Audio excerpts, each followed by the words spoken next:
Meta just came out with Sparsh, Digit 360, and Digit Plexus, which make up the robotic hand platform for tactile sensing with vision.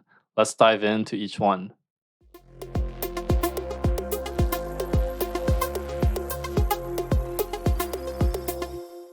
If you're new to my channel, I have a website at kevinwoodrobotics.com where I have a bunch of resources on robotics and computer vision. So check it out and subscribe to learn more. So Sparsh is an AI model that can do these 6 different tasks for robotic manipulation tasks that require sensing with the environment. So what's amazing about this model is that it can handle all of these 6 tasks in just a single model, but not only that, it uses light to do a lot of the sensing. So the first task that it works on is force estimation. So the idea of force estimation is that if you want to touch different objects in your environment, especially those that are delicate, like if you're cracking eggs or if you're doing surgery, you might want to know how much force you're applying to the object that you're interacting with. So that's why force estimation is a very important task. You also have slip detection. In case you're trying to grab something, you need to know how much force you need to apply to an object before the object slips. So that's what slip detection is for.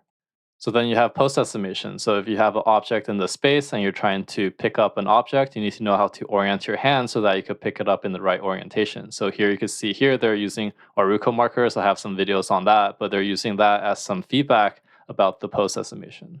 So now you have how stable is your grasp. So when you pick up an object, you need to know if it's stable. So based on some of the light feedback, it knows if the grip is good or bad.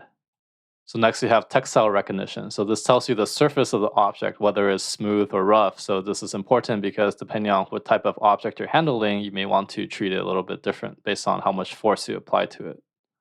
Then you have Bead Maze. This is where you take an object with a hole and you have to follow a predefined path without overexerting the path, otherwise you might deform the shape that it's trying to follow. So here you can see this is results of the 6 different tasks trained on a different model. So the different models that it was trained on, you can see here is the MAE, you have the Dino, and you have the JEPA. So you can see that the results of the different tasks does very well based on what it shows here. So you could download this repo for yourself and try it on your own, but here you can see this is a force field visualization demo that someone is doing with a cup. And you can see in the back, you can see the light rays showing how much force that is applying. So next we have Digit 360. So this is the actual fingertip of the robot that does all of the sensing. So if you scroll down here, you can see that this is the exploded view of the finger.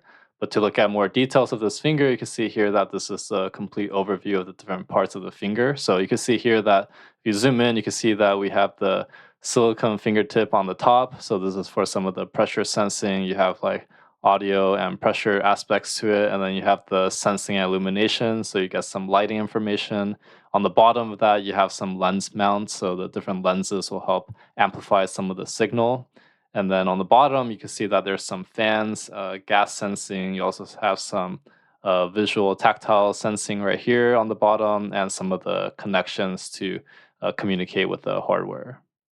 So yeah, if you actually want to run some of the code, you see that they support Python and also some ROS2 package.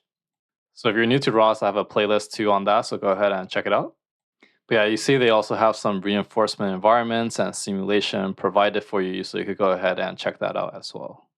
So they have some extra documents here on some of the bus architecture for the Digit 360, so you could go ahead and check that out. But they also have some of the CAD files for you, the STL files, as well as some of the firmware, so that'll get you ready to do it for yourself if you want to try building it on your own.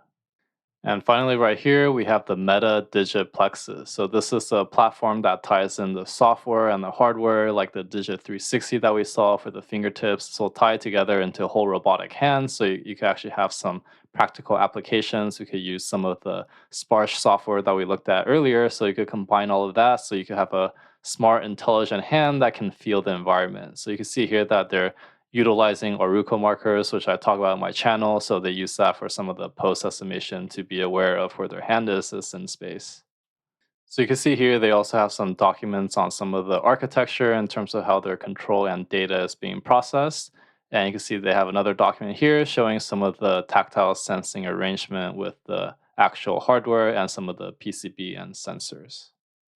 And just like the Digit 360, you can see that the Digit Plexus, they have a whole package for their Allegro hand. They call it the Plexus package. And all you got to do is go to your launch file to run some of the nodes. But again, I have a whole ROS series. If you're new to ROS, you could go ahead and check that out if you want to get this up and running.